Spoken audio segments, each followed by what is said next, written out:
আসসালামু আলাইকুম আমার ইউটিউব ফ্যামিলি, কি অবস্থা সবার? আই হোপস আপনারা সবাই ভালো আছেন। আলহামদুলিল্লাহ আমি আমার ফ্যামিলি সবাই ভালো আছি। আচ্ছা, আজকে সারাদিনের ব্লগ আপনাদের সাথে শেয়ার করব। তো প্রথমটা বলে দিই যে আজকে ঘুম থেকে উঠছি হচ্ছে একদম ভোরবেলা বলতে আজানের প্রায় 10 মিনিট আগে ঘুম ভেঙে গেছে। তাও ভাঙার কারণ আছে।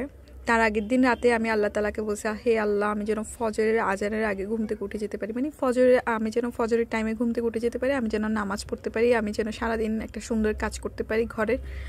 আল্লাহু আকবার। আল্লাহ আমার এই দোয়া কবুল করছেন। আমার পরে আমি যখন ঘুম যাচ্ছি হঠাৎ ঘুম ভেঙে গেল। তখন আমাদের রুমের মধ্যে তো পর্দা দেওয়া চারিদিকে, যে কারণে আলো আসছে না। তো আমি চোখ খুলে দেখলাম যে এখন কি সকাল 10টা বাজতেছে নাকি কয়টা বাজতেছে বুঝতে পারতেছিলাম না। পরে হাতে মোবাইল নিয়ে দেখলাম যে 5টা 3 বাজতেছে। আর 5টা 3 বাজতেছে এটা দেখে খুব বেশি মানে হ্যাপি লাগছে। কারণ ঘুম থেকে উঠে একটা ক্লান্তি ভাব ওই জিনিসটাও ছিল না, আলসি ভাব ওই জিনিসটাও ছিল না, একদম ফ্রেশ ছিলাম মাশাল্লাহ। তো ঘুম থেকে আমি চটজলদি উঠে গেছি। আমার সাথে সাথে আমার বাচ্চারাও ঘুম থেকে উঠে যায়। আমি যতক্ষণ ঘুমাম আমার বাচ্চারা আমার সাথে ততক্ষণই ঘুমাই। তো দেখলাম যে তহিদ তাহিয়া দুজন আমার সাথে উঠে পড়ছে তখন দেখতেছি তো তাহিয়া পটি করে দিছে, তহিদও পটি করছে। তো পানি না একদম বরফের মতো ঠান্ডা ছিল, যেই কারণে চুলার মধ্যে প্রথমে পানি ডেকচিটা বসিয়ে দিয়েছিলাম। আর আমি ঠান্ডা পানি দিয়ে উজু করে নিয়েছি আলহামদুলিল্লাহ। আমার থেকে গরম পানির প্রয়োজন হয়নি, কারণ আমার থেকে এত ঠান্ডা পানি ধরতেও মানে ওই ভয়টা কাজ করতেছিল না আলহামদুলিল্লাহ। আজকে আমি যেন একদম সব দিক দিয়ে ফ্রেশ লাগতেছিল আমাকে। আচ্ছা, তো এরপর আমি করলাম কি, পুরা ড্রয়িং রুম ডাইনিং রুমটা, মানে ড্রয়িং ডাইনিং তো দোনোটা একসাথে আমার। তো দোনোটা রুম আমি ভালো করে ঝাড়ু দিয়ে দিচ্ছিলাম ভালো করে ঝাড়ু দিয়ে দিচ্ছি, কারণ আমি ওখানে নামাজ পড়বো। সেই কারণে যখন আমি ঝাড়ু দিচ্ছিলাম ওই সময়টাতেই ফজরের আজান দিচ্ছিল আলহামদুলিল্লাহ। তো আমি চিন্তা করলাম যে আমি যেরকম নিয়ত করে ঘুমিয়ে পড়ছিলাম, আলহামদুলিল্লাহ আমার আল্লাহ আমাকে ঠিক সময় জাগিয়ে দিয়েছেন। আর উঠে মানে এত ফ্রেশ লাগতেছে আলহামদুলিল্লাহ। আমি ঘরের কাজগুলো করে নিচ্ছিলাম। তো যাই হোক, এরপর হচ্ছে আমার ঘরটা ম্যাস হয়ে থাকে, সবসময় ম্যাস হয়ে থাকে, কারণ আমার তহিদ তাহিয়া ওরা দুজন দুষ্টামি করে খেলাধুলা করে, সেই কারণে ম্যাস হয়ে থাকে। আমার এতে কোনো কষ্ট নাই, আমার কোনো আফসোস নাই, কারণ হচ্ছে বাচ্চাগুলো তো একদিন হঠাৎ বড় হয়ে যাবে, এরপর দুষ্টামি করার কেউ থাকবে না, সব পুরো ঘর গোছানো থাকবে, বাট ওদের শৈশবটা থাকবে না। সেই কারণে চিন্তা করি যে থাক, আমি ঘর গোছালাম আর তারা ঘর নোংরা করলো, আমি আবার ঘর গোছাবো, প্রয়োজনে অসুবিধা নেই। তো যাই হোক, এখন আমি ঘরটা ভালো করে গুছিয়ে নিচ্ছিলাম। তারা একটু আঙ্গুর খেয়েছিল ঘুম থেকে উঠে। তো আঙ্গুর খাওয়ার পর আমার ছেলে মেয়ে যা দেখলাম, আঙ্গুরের ছিলকা খেতে পারে না, আঙ্গুরের ভিতরে যে বিচিটা আছে সেটাও খেতে পারে না। তো পরে যখন ওদেরকে ফ্রুটস দিয়েছিলাম তখন আঙ্গুর সবগুলো কেটে দিয়েছিলাম। আচ্ছা, তো দেখেন ফজর হয়ে গিয়েছে, নামাজ কালাম পড়া শেষ। নামাজের ভিডিওটা আর দিলাম না, কারণ এটা রিয়া হয়ে যাবে। তো যাই হোক, আর এখন আমি চুলায় পানি বসিয়ে দিচ্ছি। আমি পরোটা বলতে রুটি বানাবো। আর এদিকে আমি তহিদ তাহিয়ার জন্য ফ্রুটস নিয়ে নিচ্ছিলাম, কারণ তাদের বেশি খিদা লাগছিল। আর আমার পরোটা বানাতে 10-15 মিনিট তো টাইম লাগবেই। তো বাচ্চারা অতক্ষণ খিদাই তো চু করতেছে মনে ওদের পেট, এই কারণে আমি তাড়াতাড়ি কী করলাম, একটা আপেল, এরপর কিছু আঙ্গুর আর একটা কমলা তাদেরকে কেটে দিচ্ছিলাম। আচ্ছা, আজকে আরেকটা মজার বিষয় এটা হয়েছে যে আজকে আমার ফেসবুকে আমি 2 বছর যাবৎ কাজ করতেছি আলহামদুলিল্লাহ। তো 2 বছর যাবৎ কাজ করতেছি, কোনো ভিডিও ভাইরাল হয় না, কিছু হয় না, 1-2টার বেশি লাইক উঠে না, আত্মীয় স্বজনরা বেশি, যে কারণে একদম লাইক দেয় না, মানে খুব একটা হিংসা কাজ করে ওদের মধ্যে। তো মানে দেখে, তামাশা দেখে, কিন্তু লাইক কমেন্ট কিছু করে না। শুধু একজন না, এগুলো সবগুলো দল বাঁধছে। এনিওয়েজ, তো এটা আমার সাথে না, সবার সাথেই হচ্ছে, সবাই একই সমস্যায় ভুগতেছে। আত্মীয় স্বজনরা সাপোর্ট করতেছে না, যা সাপোর্ট করে বাইরের মানুষই সাপোর্ট করে। ইনশাল্লাহ একদিন বাইরের মানুষ আমাকে সাপোর্ট করে অনেক দূরে এগিয়ে নিয়ে যাবে ইনশাল্লাহ।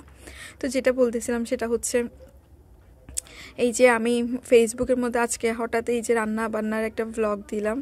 তো ভ্লগ দেওয়ার পর দেখলাম যে আমার রিলসটা আল্লাহ তাআলার রহমতে 2200 ভিউজ হয়েছে। 2300 ভিউজ হয়েছে। 2300 ভিউজ একদমও এই 2টা বছর কাজ করতেছি, একবারও একটা ভিডিও 10টার বেশি ভিউজ উঠে না, 100টার বেশি ভিউজ উঠে না। আর ওই 100টা ভিউজ, 10টা ভিউজে কোনো ধরনের মানে লাইক কমেন্ট কিছুই উঠে না। বাট আজকে আলহামদুলিল্লাহ আমি তো পুরো অবাক হয়ে গেছি যে আমার 2 বছরের কাজ করা ফেসবুক পেজে 2200 ভিউজ হয়েছে, কোনো বুস্টিং ছাড়া, আলহামদুলিল্লাহ। তো ওর মধ্যে দেখলাম যে প্রায় 22-23 জনের মতো রিয়েক্ট দিছে, সবগুলো বাহিরের, মানে কেউ পেজের মানুষ না, সব বাহিরের মানুষ। আলহামদুলিল্লাহ, দেখে অনেক বেশি খুশি লাগছে যে আলহামদুলিল্লাহ আমার মনে হয় জার্নি স্টার্ট হচ্ছে ইনশাল্লাহ। তো আপনারা সবাই দোয়া করবেন যেন একটা ভালো রেজাল্ট করতে পারি। তো এদিকে কথা বলতে বলতে আমার ফ্রুটস কাটা শেষ। ফ্রুটসে আঙ্গুরের থেকে বিচিগুলো বের করে দিছি, আপেলটা ছিলে দিছি, কমলাটাও খোসা টোসা ছাড়িয়ে তাদেরকে দিলাম। তারা টেবিলে বসে খুব আরাম করে ফ্রুটসগুলো খাচ্ছিল, আর এটা দেখে আমার কাছে খুব বেশি ভালো লাগছে। তো এখন আমি চলে আসলাম আমার কিচেনে পানিটা দেখেন একদম বয়েল হয়ে গেছে। বয়েল হয়ে যাওয়ার পর আমি এখন এটা দিয়ে রুটির খামির রেডি করব। তো রুটির খামির রেডি করার জন্য প্রথমে আমি যেটা দিচ্ছিলাম সেটা হচ্ছে ময়দা আমি এখানে 3 কাপের মতো দিয়েছি, কারণ আমরা 4 জন মানুষ, বাড়তি বানালে ওগুলো রয়ে যায়, নষ্ট হয়। যে কারণে আমি চিন্তা করলাম যে 4টা পরোটা বানাবো। 4টা পরোটার মধ্যে 2টা স্মল সাইজের করবো তাইয়ার জন্য, আর 2টা বিগ সাইজের করবো আমার আর তৈরি আব্বুর জন্য। আমাদের একটা পরোটাতেই হয়ে যাবে।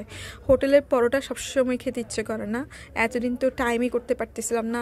আলহামদুলিল্লাহ আমি এরকম একটা টাইম চাচ্ছিলাম যে একদম ভোরবেলা উঠবো, উঠে ঘরে কাজকর্ম সব স্টার্ট করব। তো এই রুটিনটা ইনশাল্লাহ ধরে রাখবো, আল্লাহ হুকুম করলে ইনশাল্লাহ আমি ধরে রাখবো এই রুটিনটা, আর প্রতিদিন আপনাদের সাথে ভ্লগ দেওয়ার ট্রাই করব। তো আমার একটা ভয় কাজ এটা করতেছিল যে আমি তো এখন দোকানেও থাকি, আমার শাহজাদি ক্লথিং স্টোর আমাকে থাকতে হয়। তো আমার চিন্তা হচ্ছিল যে আমি রেগুলার মনে হয় আপনাদের সাথে ভ্লগ তো শেয়ার করতেই পারি না। যখন ক্লথিং স্টোর ছিল না তখনও প্রতিদিন আপনাদের সাথে ভ্লগ শেয়ার করতে পারতাম না, এখন তো আরও পারবো না, এটা একটা মনের মধ্যে ভয় কাজ করে। তো আজকে যেহেতু দেখলাম কাজে কর্মে সময়ে এত বরকত, ভোরবেলা থেকে যখন কাজ স্টার্ট করছি, ভ্লগটাও রেডি করছি, চিন্তা করলাম যে না আমি এখন থেকে এই কাজটা কন্টিনিউ করবো ইনশাল্লাহ। আর এভাবে যদি চলতে থাকে, এভাবে যদি ভোরবেলা ঘুম ভাঙে, এভাবে যদি আল্লাহ তাআলা ইবাদত করে সব কাজে স্টার্ট করতে পারি ইনশাল্লাহ, প্রতিদিন আপনাদের সাথে ব্লগ রেডি করে দেওয়া আমার জন্য কোনো ব্যাপারই না। তো এখন বাজতেছে হচ্ছে 6:30টার মতো। এই 6:30টার মধ্যে আমি পরোটার খামিটা রেডি করতেছিলাম। এখানের মধ্যে আমি ময়দা দিছি, ময়দার মধ্যে আমি চিনি দিছি, লবণ দিছি, আর সামান্য পরিমাণ তেল দিয়ে দিছি। আমি পরোটাটা যখন ভাজবো তেল ছাড়া ভাজবো, রুটি স্টাইলে ভাজবো। তো আমার না এখন ইদানিং তেল বেশি খরচ করতে মোটেও ইচ্ছে হচ্ছে না। একসময় এত বেশি তেল খরচ করছি, শরীরে মনে হয় যে মানে শরীরটা বেড়ে যাচ্ছে। এরপর বেশি তেল খাওয়া অত ভালো না। তো আমাদেরকে তো ডাক দেওয়ার মতো কেউ নাই, আমাদের কোনো গার্ডিয়ান নাই। তো গার্ডিয়ান আছে বলতে আমার আব্বু আম্মু আছে, ওনারা তো আমাদের সাথে সারাক্ষণ থাকে না। শ্বশুর শাশুড়ি নাই, যদি ওনারা থাকতেন তাহলে ওনারা কি খাবে না খাবে ওগুলোর দিকে খেয়াল করে রান্নাবান্না করতাম, আমরাও অ্যালার্ট থাকতাম খাবার দাবারে। এখন তো ওনারা নেই, তো আমাদের খাবার দাবার যেমন খুশি তেমন খাওয়া, এই টাইপের অবস্থা। তো চিন্তা করলাম যে না নিজেরা ফিট থাকবো, তো এই জন্য তেল কম দিয়ে খাবার খাওয়ার চেষ্টা করতেছি আর কি। বাকিটা আল্লাহ ভরসা, ভবিষ্যতে কি হয়। তবুও চেষ্টা করবো শরীরটা যাতে সবসময় ভালো থাকে, কারণ মানুষের সবচেয়ে বড় সম্পদ হচ্ছে যে নিজের সুস্থ শরীর। টাকা পয়সা গাড়ি বাড়ি তো পরে আসতেছে, সবচেয়ে বড় সম্পদটা হচ্ছে যে নিজের সুস্থ শরীর, আল্লাহ দেওয়ার সুস্থ শরীর। আচ্ছা, তো এদিকে দেখেন আমি রুটিগুলো বানিয়ে ফেলছিলাম। এখানে আমি তেল ইউজ করছি না, ডিরেক্ট পুরাপুরি রুটি। আর আমার থেকে রুটি খেতে খুব বেশি ভালো লাগে। রুটি নর্মালি যদি চিনি দিয়ে রুটিটা খাওয়া হয় সামান্য পরিমাণের, ওই রুটিটা খেতে আসলে অনেক ভালো লাগে, মজা লাগে। চা দিয়ে বলেন, সবজি দিয়ে বলেন, মুরগির বা গরু গোশতের ঝোল দিয়ে, আলু দিয়ে বলেন, যে কোনো কিছু দিয়ে এরকম সফট রুটি খেতে খুব বেশি ভালো লাগে। আর আমি যেহেতু একদম পানিটা ভালো করে বয়েল করে গরম করে এরপর রুটিটা বানিয়েছি, আমার রুটিটা একদম সফট হয়েছে, একদম শক্ত হয়ে যায়নি। অনেক রুটি আছে না যে হ্যাঁ, আমি আগে যখন রুটি বানাতাম তখন হাড্ডির মতো শক্ত হয়ে যেত। এরপর আমি আল্লাহ তাআলার কাছ থেকে সাহায্য চাইছিলাম যে আল্লাহ আপনি আমাকে সুন্দর করে রুটি বানার তৌফিক দেন। আমার হযরত ফাতেমা রাদিয়াল্লাহু তাআলা আনহা খুব সুন্দর করে রুটি বানাতেন, আমাকেও সুন্দর করে রুটি বানানোর তৌফিক দেন। আল্লাহ আমার এই দোয়াটাও কবুল করে নিয়েছেন। আমি রুটি এত সুন্দর করে বানাতে পারি আলহামদুলিল্লাহ। আমার রুটিগুলো খুব বেশি মজা হয়, আর আমার রুটি আমিও যেরকম খেয়ে শান্তি পাই, আমার বাচ্চারাও খেয়ে শান্তি পায়, আমার হাজব্যান্ডও খেয়েও শান্তি পায়। তো এদিকে যেহেতু আমি টাইলসের ফ্লোরটার মধ্যে মানে যেখানে করছি আর কি, স্ল্যাট করছে, ওখানের মধ্যে আমি রুটিটা বানিয়েছিলাম। তো রুটি বানানোর পর এখন আমি ভালো করে এটা মুছে নিচ্ছি যাতে এটা নোংরা হয়ে না থাকে। কাজটা মানে আজকের কাজের কাজ সব কিছু সুন্দর করে গুছিয়ে করা হয়েছে। আমার থেকে এত বেশি খুশি লাগতেছে যে আমার রুটি বানানো শেষ, চা বানানো শেষ, এদিকে আমার স্ল্যাট যেটা আছে সেটা ভালো করে পরিষ্কার করে নিয়েছি। ব্যাস, এত হ্যাপি লাগতেছে আলহামদুলিল্লাহ। তো যাই হোক, আরেকটা কথা হচ্ছে যে নিয়ত যেরকম আমরা মানুষরা যেটা নিয়ত করি সেটা আল্লাহ তাআলা কবুল করেন। যদি নিয়তটা থাকে একদম পিওর, কারো ক্ষতি ছাড়া যদি কোনো কিছু নিয়ত করা হয়, ওই নিয়তটা আল্লাহ তাআলা কবুল করেন। আমি অনেক কিছু নিয়ত করে রাখছি, আমার জীবনের ছোট বড় অনেক কিছু নিয়ত করে রাখছি। আমি জানি আমার আল্লাহ আমার এই নিয়তগুলো কবুল করবেন। আমি জানি যে আমার নিয়তগুলো একদিন কবুল হবে। আমি অত তাড়াহুড়া করতেছি না, আমি সব কিছুর জন্য ধৈর্য ধরছি। আমি জানি ধৈর্য ধরে যে কাজটা করে সেই কাজটাই সুন্দর হয়। আমি এখনও পর্যন্ত আল্লাহ তাআলার কাছ থেকে আলহামদুলিল্লাহ, মানে আমি আজ পর্যন্ত যা পাইছি আলহামদুলিল্লাহ, আমি যেরকম চাইছি আলহামদুলিল্লাহ আমি তাই পাইছি। আমি যা যা কল্পনা করছি, পরিকল্পনা করছি, সব কিছু আলহামদুলিল্লাহ আল্লাহ তাআলা আমাকে মিলাই দিয়েছেন। যে কারণে আমার থেকে মানে আমার এই জিনিসটা এখন লাগবে, মানে এখন লাগবে, আমি এই টাইপের মানুষ না। আমি জানি যে হ্যাঁ, আমি যেহেতু চাইছি আমার আল্লাহ তাআলার কাছ থেকে, আমার আল্লাহ চাইবো তো আল্লাহর কাছ থেকে, আল্লাহর কাছেই তো সব কিছু আছে, আল্লাহ দিবে আমাকে সব কিছু। আমি এই চিন্তাটা করে থাকি। তো আই হোপস আপনারা আমার ব্লগটা দেখতেছেন। ব্লগ দেখে থাকলে অবশ্যই ব্লগ একটা লাইক করে দিবেন, একটু কমেন্ট করবেন। আর যদি চ্যানেলে নিউ হয়ে থাকেন, সাবস্ক্রাইব যদি এখনও করে না থাকেন, অবশ্যই আমার চ্যানেলটাকে সাবস্ক্রাইব করে দিবেন। আপনারা জানলে অবাক হবেন, আমি এখন আমার দোকানে বসে বসে ভয়েস ওভার করতেছি। আজকে কেন জানি কাস্টমারও তেমন একটা আসছে না, তো আমি আবার চিন্তা করতেছি ভয়েস ওভারটা হচ্ছে প্রায় 33 মিনিটের জন্য। এই 33 মিনিটে দেখি কোনো কাস্টমার আছে নাকি, কারণ আজকে কাস্টমার্স একদম হালকা পাতলা আসছে না, আবার হুট করে চলেও আসতে পারে, বলা যায় না। আল্লাহ পাঠায় দিলে চলে আসবে ইনশাল্লাহ। তো এদিকে সকালের নাস্তা তো আমাদের করা শেষ, পরোটা চা খাওয়া হয়ে গেছে, মানে রুটি চা খাওয়া হয়ে গেছে। এখন যেগুলো হলো আধোয়া হলো, কাপ মগ ওগুলো সব ধুয়ে নিচ্ছি। তার আগে তো আমি ঘুম থেকে উঠে এই যে কিছু কাজ করলাম সেগুলো আপনাদের সাথে শেয়ার করেছি। এক গাদা থালবাটি হয়েছিল, ওগুলো আমি ধুয়ে নিয়েছি অফ ক্যামেরাতে, কারণ আপনারা দেখলে বিরক্ত হয়ে যাবেন।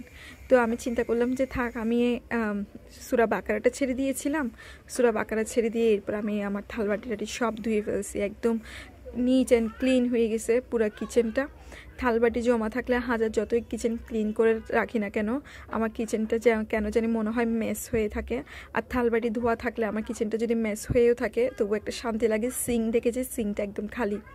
তো এখন থেকে চেষ্টা করবো সিঙ্কটা সবসময় যাতে খালি থাকে, এটা চেষ্টা করবো ইনশাল্লাহ। তো এদিকে আমার কাপ পিরিচ প্লেট এগুলো ধোয়া শেষ। এরপর আমি এখন অন্য কাজের দিকে মনোযোগী হতে চাচ্ছিলাম। তো এখন আমি ফুলকপিটা ফ্রিজ থেকে বের করে নিছি, যেহেতু আমি 10টা বাজে চলে যাব ক্লথিং স্টোরে। তো আমি আগে রান্নাবান্নাটা কমপ্লিট করে নিতে চাচ্ছিলাম। এতদিন তো টাইম করতে পারিনি, যে মানে ক্লথিং স্টোর থেকে এসে আমাকে রান্না করতে হতো। তো এখন যেহেতু সকাল সকাল একটা টাইম পেয়ে গেছি আলহামদুলিল্লাহ, আমি এই টাইম তো হাতছাড়া করব না, যে কারণে আচ্ছা আমার কাস্টমার চলে এসেছিলো, যে কারণে আমার ভয়েস ওভারটা অফ করতে হয়েছিল। বলতে বলতে কাস্টমার চলে আসছে আল্লাহ। তো এখন যেটা বলছিলাম সেটা হচ্ছে এই যে এখন আমি সবজিগুলো ছেড়ে নিচ্ছি। 2টা আলু নিয়ে নিচ্ছি বড় সাইজের, 2টা টমেটো, দেশি টমেটো। জানেন তো এখন শীতকালে দেশি টমেটো কতটা টক হয়, মাশাল্লাহ। শীতকালে দেশি টমেটো আমার খুব বেশি পছন্দের, সেই সাথে ফুলকপি তো একদম বেশি ভালো লাগে। শীতকালের সবজি বললে খুব বেশি বেশি ভালো লাগে, আর রান্না করতে মানে খুব বেশি ইচ্ছে হয় শীতকালের সবজিগুলো। তো যাই হোক, এখন আমি করলাম কি, এই আলুগুলো ছিলে নিচ্ছি, আলুগুলো কাটিং করে নিব, টমেটোটাকে কাটিং করে নিব, ফুলকপিটাকে কাটিং করে নিব। আজকে একটু লাল লাল ঝোল করে রান্না করব, আর সেই সাথে ডিম ভাজা করব। সব তো আপনাদের সাথে শেয়ার করে নিব ইনশাল্লাহ। আচ্ছা, যেটা বলতে চাচ্ছিলাম সেটা হচ্ছে এই যে দেখেন না, আমি আমার জীবনে কিছু মানুষের থেকে অনেক ধাক্কা খেয়েছি, অনেক ধাক্কা খেয়েছি, এত বেশি কষ্ট পেয়েছি। যাদের জন্য বেশি করব ওদের কাছ থেকে কষ্টটা বেশি পাওয়া হয়, আর ওই মানুষগুলো না একদম মজা নিয়ে নিয়ে কষ্ট দেয়। এই কারণে এসব মানুষের থেকে আমি চাই যে একদম দূরে থাকার জন্য। এখন কেন জানি একটা ইগনোর কাজ করে এইসব মানুষের প্রতি। আল্লাহর কাছে এটাই দোয়া করি যেন এই মানুষগুলো মন থেকে রু থেকে উঠে যাক, আমার রুট থেকে উঠে যাক, তাদের রুট থেকে আমি উঠে যাই, যাতে আমাকে জ্বালানোর চেষ্টাটা আর তারা না করে, আর আমিও তাদের এইসব জ্বালা যন্ত্রণাগুলো দেখে যাতে কষ্টটা মানে উপভোগ না করি। যেটা বলছিলাম সেটা হচ্ছে কিছু কাছের মানুষকে এত বেশি মায়া করি, আর ওই কাছের মানুষগুলো কি না শত্রুদের সাথে হাত মিলাইয়ে আমাদের সাথে মানে যা ইচ্ছা তা ব্যবহার করতে চাই। কথাগুলো তো বলতে একদমই ইচ্ছে হয় না। তো আজকে যেহেতু ব্লগ রেডি করতেছি, আর অনেক লম্বা ব্লগ, কিছু মনে কষ্ট আমার কিছু শেয়ার করতে ইচ্ছে করে। সব শেয়ার করব না, কারণ এইসব আওলা ঝাওলা মানুষের জন্য মানে মন মানসিকতা নষ্ট করার আমার মোটেও ইচ্ছা নেই। জাস্ট এটাই বলতে চাচ্ছি আপনাদেরকে যে মানুষ যারা আপনাকে ভালোবাসবে আপনারা তাদেরকেই ভালোবাসবেন। যারা আপনাকে ইগনোর করতে চাইবে, আপনাকে দেখায় দেখায় কিছু করতে চাইবে, ভাই ওদেরকে ওদের মতো থাকতে দেন। ওইসব মানুষকে নিজের লাইফ স্টাইলে একদম ঢুকতে দিবেন না। আর এতদিন যা করছি ভালোবেসে করছি এদের জন্য। এরা এতটা দুষ্ট প্রকৃতির বলে বোঝানো যাবে না। একটা মানুষের মানে এতটাই হিংসা কেমনে থাকে? যখন আমাকে সহ্য করতে পারতো না তখন আমরা তার আশেপাশেই ছিলাম, ওদের কাছ থেকে সরে গেছে শুধুমাত্র আমার প্রতি হিংসাটার কাজ না করার জন্য। এখন দেখি আরও বেশি হিংসা বেড়ে গেছে। আমাদের ভাই এখনও ওরকম সফলতা কিছুই আসে নাই। কিছু মানুষ তো সব কিছু রেডিমেড পেয়ে গেছে, ওই রেডিমেড পেয়ে এত বাহাদুরি। আর আমরা নিজেরা কঠোর পরিশ্রম করে কিছু পেতে চাই। আল্লাহ আমাদেরকে সাহায্য করবেন ইনশাল্লাহ। কিন্তু এইসব মানুষের হিংসা দেখলে আসলে অবাক লাগে। আসলে মানুষের মনে হিংসা আছে বলে তো সূরা ফালাকটা নাজিল হয়েছে।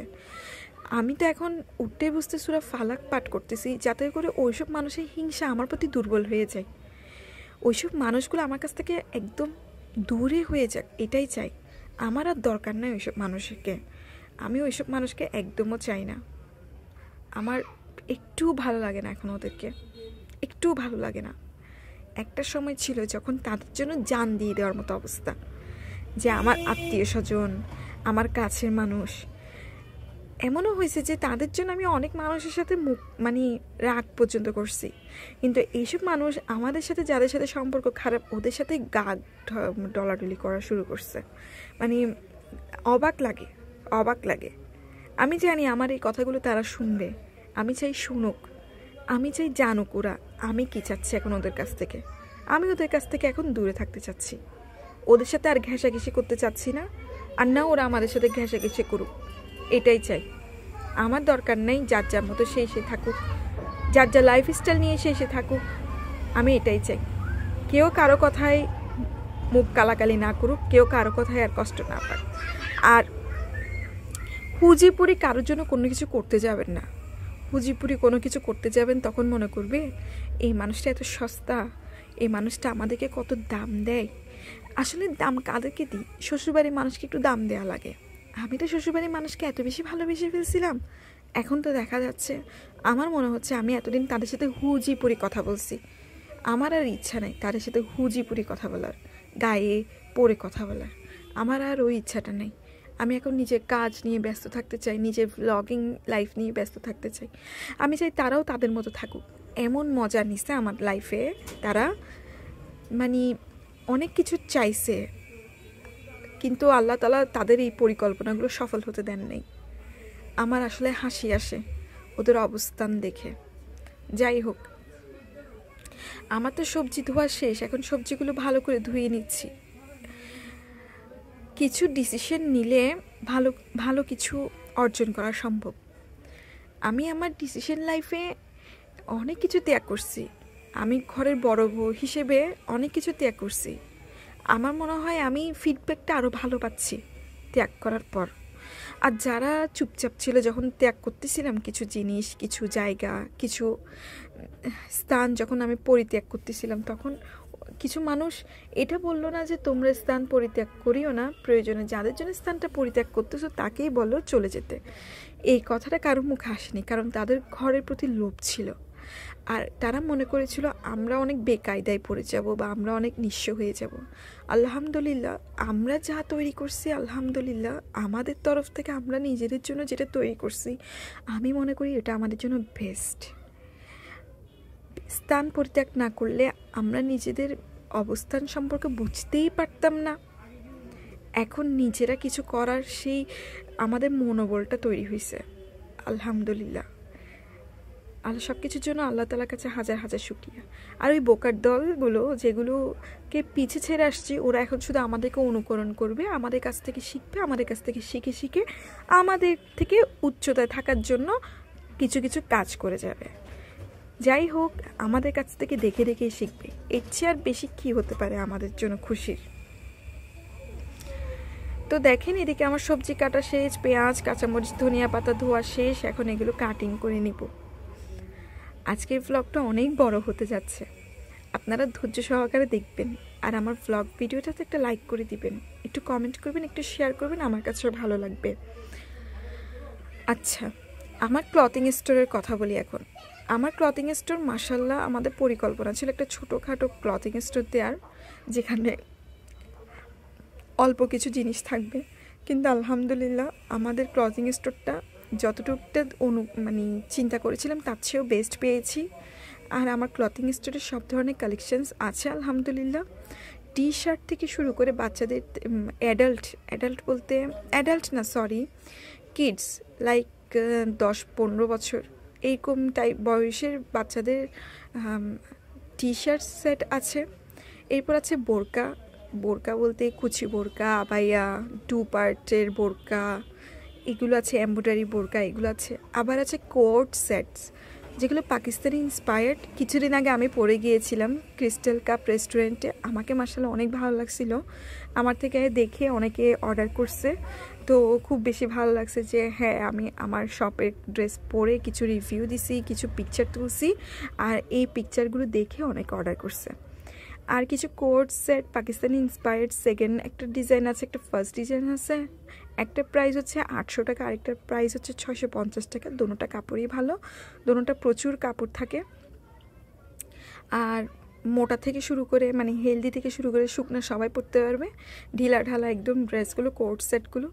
এরপর আমি পাকিস্তানি ইন্সপায়ার্ড কিছু ড্রেস কালেকশনস আমার ক্লথিং স্টোরে আনছি, যেগুলো আপনারা স্টার্ট 1300 টাকা থেকে, 1300 থেকে 1650, 1650 থেকে এরপর 1800, এই 3টা রেঞ্জের মধ্যে আমি ভালো ভালো কোয়ালিটির কিছু ড্রেস কালেকশনস করছি। এরপর আছে আমার দোকানে হচ্ছে কালামকারি ড্রেস, যেগুলোর প্রাইস 700 টাকা। এখন অনেক দোকানে 600 টাকাও সেল করে, অনেক দোকানে 550 টাকাও সেল করে। আমার দোকানে, আমার ক্লথিং স্টোরে আমি 700 টাকা রেখেছি, কারণ আমি যে কাপড়গুলো এনেছি ওই কাপড়গুলো যারা 600-550 করে সেল করতেছে, বিশেষ করে মার্কেটগুলোতে, তো ওই ড্রেসের কোয়ালিটি এতটা ভালো না, যেগুলো কেনা পরে অনেক কম প্রাইসে সেলও করতেছে 550-600 দিয়ে। আর আমার দোকানে যেহেতু আমি একটা দোকান দিছি, ক্লথিং স্টোর দিছি, আমি চাই যে এলাকার মধ্যে এটা চলুক, আর চলার জন্য আমাকে কোয়ালিটিফুল ড্রেস আনতে হবে, যে কারণে আমি আমার ক্লথিং স্টোরে 700 টাকার দামের ড্রেস রাখছি, যেটা কোয়ালিটি মাশাআল্লাহ অনেক ভালো, ধোয়ার পর কস যাবে বাট রং যাবে না এই টাইপের। আর আমি ওই ড্রেসগুলো আমার পাইকারিতে কেনা পড়ছে অনেক বেশি, লাইক যারা 600-550 করে সেল করতেছে ওদের কেনা প্রাইস যেটা, তার চেয়েও ডাবল প্রাইস আমাকে দিয়ে আনতে হয়েছে, মানে তারা যে প্রাইস দিয়ে আনছে তার চেয়েও বাড়তি প্রাইস দিয়ে আমাকে আনতে হয়েছে। সে কারণে আমার ড্রেসগুলো একটু প্রাইস বাড়তি 700 টাকা, যে কারণে আমার ড্রেসগুলো কোয়ালিটিও মাশাআল্লাহ অনেক ভালো। এই 700 টাকার ড্রেসগুলো আমিও 2টা পরে নিয়েছি, এখন যেটা পরে কাজ করছি সেটাও কিন্তু 700 টাকার কালামকারি ড্রেসটা। এরপর আমার শপে পেয়ে যাবেন হচ্ছে জমজম সুইস, যেটা প্রাইস 850 টাকার মধ্যে পড়তেছে। এরপর পেয়ে যাবেন হচ্ছে বেডশিটস, এরপরে ব্যাগ কালেকশনস পেয়ে যাবেন, সাথে পেয়ে যাবেন কসমেটিক্স, ব্লকের 3 পিস, পার্স, স্কুল ব্যাগ, জুতা কালেকশনস। আলহামদুলিল্লাহ আমি অনেক কিছুই তুলছি। তো আপনারা যারা আমার ব্লগ দেখতেছেন, চট্টগ্রামের বাহিরে আছেন, আপনারা চাইলে আমার সাথে ফেসবুকে কন্ট্যাক্ট করতে পারেন। আপনারা চাইলে আমার পেজে কী আছে না আছে ওগুলো দেখতে পারেন, আমার লাইভগুলো দেখতে পারেন। আপনাদের থেকে যদি ভালো লেগে থাকে আমার ড্রেসগুলো অর্ডার করতে পারেন। আমি চট্টগ্রাম থেকে যে কোনো জায়গায় ড্রেস অর্ডার ডেলিভারি দিতে পারবো। আর হচ্ছে আমার পেজের নাম, ক্লথিং স্টোর পেজের নামটা হচ্ছে শাহজাদি, SHAZADI, শাহজাদি, স্পেস দিয়ে বাংলায় শাহজাদি। একটা পিঙ্ক কালারের প্রোফাইল পিকচার দেখবেন আপনারা পেজটার, ওইটাই হচ্ছে আমার পেজ। আর বেশি সুবিধার্থে আমি ইনশাল্লাহ আমার ইউটিউব চ্যানেলে আমার শাহজাদি পেজটার লিঙ্ক দিয়ে দিব, যাতে করে আপনারা পেয়ে যান। আর হচ্ছে আমি প্রতি ফ্রাইডেতে আমার শাহজাদি ক্লথিং স্টোর থেকে লাইভ করি কিছু ড্রেস কালেকশনস নিয়ে, পাকিস্তানি ইন্সপায়ার্ড ড্রেস নিয়ে। কেবল তো মাত্র স্টার্ট হয়েছে আমার ক্লথিং স্টোরটা, এই তো সামনে শুক্রবারে 3 সপ্তাহ হবে ইনশাল্লাহ। এই 3 সপ্তাহতে যা কিছু স্টার্ট করলাম আলহামদুলিল্লাহ আমার থেকে অনেক বেশি ভালো লাগতেছে। আমার ক্লথিং স্টোরের জন্য সবাই দোয়া করবেন, সবাই সাপোর্ট করবেন। ইনশাল্লাহ বহুদূর অনেক দূর এগিয়ে যাওয়ার ইচ্ছা আছে। কিছু হিংসকের হিংসা, কিছু জাদুকর্মী, জাদু থেকে আল্লাহ তাআলা আমাদেরকে হেফাজত করুক, এটাই চাই। আসলে হিংসা করে কোনো লাভ হবে না, জাদু করে কোনো লাভ হবে না। যার সাথে আল্লাহ আছে তার জন্য আল্লাহই যথেষ্ট। তো এদিকে দেখেন আমার কাটিং করা শেষ তরকারি এখন আমি চুলায় দিয়ে দিয়েছি। পেঁয়াজ, কাঁচামরিচ, তেল দিয়ে ভালো করে লেড়েচেড়ে এখানে পানি দিয়ে দিয়েছি, সামান্য লবণও দিয়ে দিয়েছি, ভালো করে লেড়েচেড়ে নিচ্ছি মশলাটাকে। এরপর এখানে আমি এখন দিয়ে দিব হলুদ গুঁড়া, এরপর দিব মরিচের গুঁড়া। এরপর ভালো করে লেড়ে চেড়ে নিয়ে একটু পানি দিয়ে এরপর আমি এখানে ফুলকপি, আলুর তরকারি, টমেটো, ফুলকপি, আলু, টমেটো তিনোটা তরকারি একসাথে দিয়ে এই তরকারিটা রান্না করে নিব। আজকে দুপুরে রান্না করেছি হচ্ছে এই ফুলকপির তরকারিটা, সেই সাথে ডিম ভাজা আর ভাত। এরপর আবার তো আমি যখন দোকানে আসছিলাম তখন দেখা গিয়েছে তহিদের আব্বু মাছ কিনেছে, সুরমা মাছ কিনেছে, রুই মাছ কিনেছে। ওগুলো আবার বাসায় নিয়ে গিয়েছি, বাসায় নিয়েছি, ধুয়ে নিয়েছি। আচ্ছা, আমি 10টা বাজে ক্লথিং স্টোরে চলে আসি। 10টা থেকে 1টা পর্যন্ত জোহরের আজান দিলে আমরা আমাদের বাসায় চলে যাই। বাসায় চলে যাওয়া, এই জোহরের আজানের পর বাসায় চলে গিয়েছিলাম। বাসায় যাওয়ার পর মাছগুলো ধুইলাম, ফ্রোজেন করলাম। এরপরে আমি নামাজ পড়লাম, জোহরের নামাজ পড়ে ভাত খেলাম। ভাত খাওয়ার পরে কিছু কাপড় ছিল ওগুলো ধুয়ে ছাদে শুকিয়ে দিলাম। মানে আলহামদুলিল্লাহ আমার কাজের মতো এত বরকত। এত কিছু করার পরও আমি 1 ঘন্টা রেস্ট করছি, 1 ঘন্টা একটু ঘুমাইছিলাম।